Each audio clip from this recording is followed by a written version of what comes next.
I'm the Prince of Anime. I'm the Prince of Anime.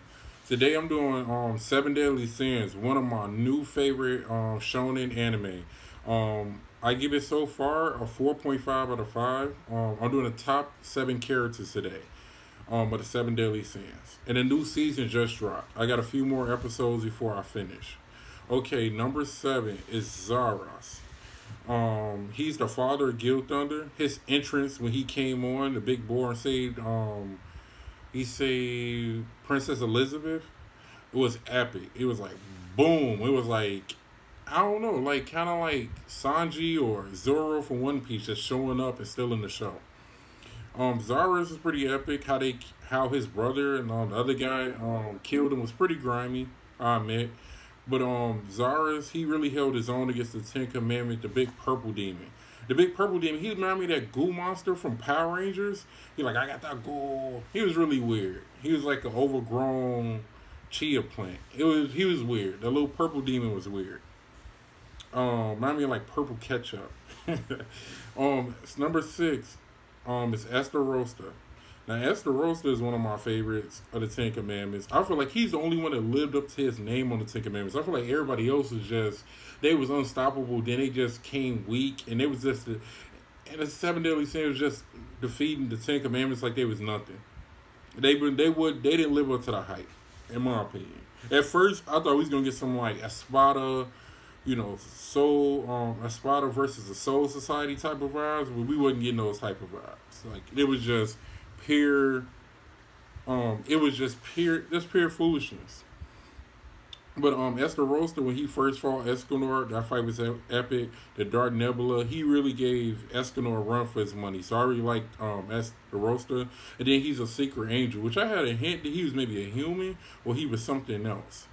I didn't like that he gave Escanor's power. I wasn't really liking that.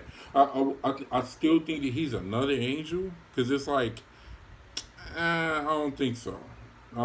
But on to my number 5 is Escanor. Now this is the dude that talk trash but can actually back it up. He's the Michael Jordan of the Seven Deadly Sins. He's one of those like Michael Jordan used to dunk on Charles Barkley. He's one of them. But some of my favorite Escanor quotes is the moment when he walked up to Esther Roaster and said, everybody else can fight him. He's like, why should I hate you? He said, I pity the weak. So why would I hate you? I was like, dang, this dude, he's really the definition of hold my beer, like 100%. Like he want all the smoke, like Tommy from Power. What was I gonna say? My guy David. Shout out my guy David in Cali. He told me that Esther Roaster when he get in the sun when he's fighting Meliodas, he's like Superman. He said he was like Superman. I was dying laughing. So he is Superman though, because he gets strongest at 12 o'clock. Like when Superman used to go out there and get the sun. That's how Escanor be. But at the same time, Escanor he be rocking them that cruise sun, just like Phaeton from Hunter x Hunter. It be epic. And then the music started changing. I get inspired. I run to that music sometimes, the Escanor music. And then I like the other one, the holy one, like the holy sword. That's the OP move, overpower move. Especially when he fought. The season 3 was trash, but the best scene was when he fought Meliodas. That was worth the budget, because the animation was pretty crappy. Okay, my number 4 is Merlin. Now Merlin is originally King Arthur. Even though King Arthur's kind of lame, he was raw at first, but he's lame. But Merlin is epic. I like her charisma. I like her swagger. I like when she said absolute cancel. Like it is me. I think she's one of the top 7 deadly sins too. Right after King and Escanor. I think she's right there. Merlin, because Merlin can stop time. Merlin can freeze time. Merlin can reverse age.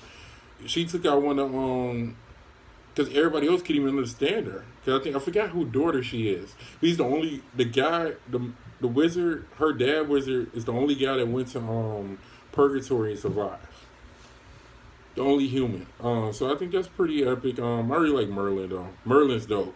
I know when Merlin's around, she got the 7 deadly sins back, and then a perfect cube. Hey, Vogue. I really like her. Now my number 3 is Guild Thunder. Now Guild Thunder started the show with fighting Meliodas, throwing poles at each other.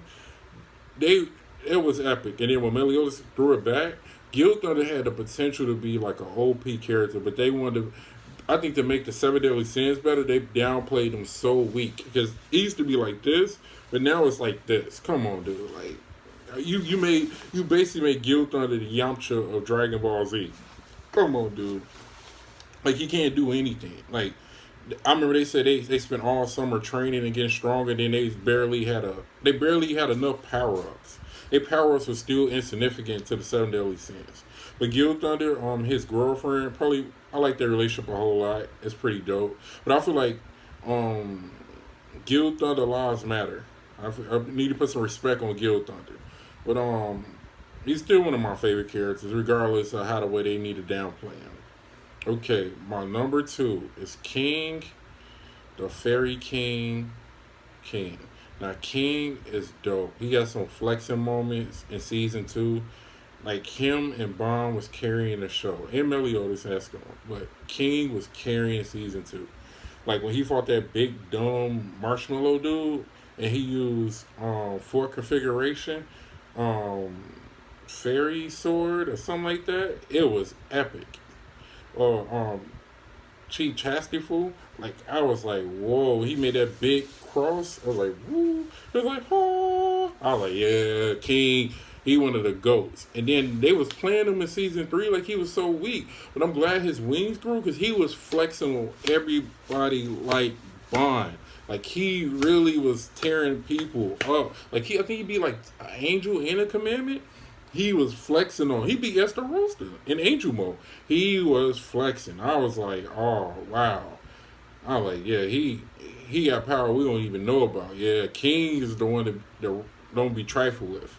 I like the Fairy King thing because it's so epic. It's like dun dun dun dun dun dun dun dun dun. It feels like something off of like Batman the animated series or Superman, but it gets you feeling very epic. Like you finna fight for your clan or your tribe. Like one of my favorite. I like when he fought that big marshmallow because you see I won't fail the Fairy King forest again, and I just got chills. Like I was like, oh man. I was like, he deserved to be the king. And he was thinking about Diane. Well, she's super thick, but he's thinking about Diane. Yeah, King, that's my guy, Nathaniel's favorite character. Alright, number one. My guy, Fox Bond the Fox Sin. Now this guy is lit. He originally got the founding youth power by meeting Elaine, which is his soulmate. I don't know if I think I might like Jericho. She'd be a better fit. She's more age appropriate. His girlfriend looks like she's like 300 years old, but she looks like she's 12. Like that's kind of weird, but their love story's pretty epic because she when she came back to life, she had cut Bond's like chest open, and then Bond like grabs her and says, you can never hurt me too far, and what we got is unstoppable. And he says, I'm a thief. I always steal your way. That was smooth. Now Bond, he got all the females. I will say that he's the best cook, and he has all the females. But I like his power, snatch, and I think I like his other power, the founding youth. And I like when he went to Purgatory to redeem himself to save Meliodas, because the first time he tried to kill Meliodas over a female, we do bros over over these thotties, no thotty over your mans, not over your day one. So other than that, but I feel like because Bond got his power from the founding youth, but I wonder how Bond got his other power, his magical power, because a lot of humans, they have to work hard to get their magical power, but Bond already had magical power, so I think it's still more to him. I think we don't even know, because they were saying it was a rumor that he was a reincarnated human. So I don't really know. I think Bond has a lot of power, untapped potential, but they put respect on his name too. Him and King and Escanor, they put respect on their name this season. Like Bond was fighting a demon king with Meliodas, and that's what I wanted to see. Because I'm like, dude, like he was like the second powerful. Now y'all putting him all the way down here just for plot convenience. But yeah, Bond is Bond, my guy. That's my top 10 Seven Deadly Sins video. I'm looking forward to finishing the season. And y'all have a good one. Peace, love, soul. Peace.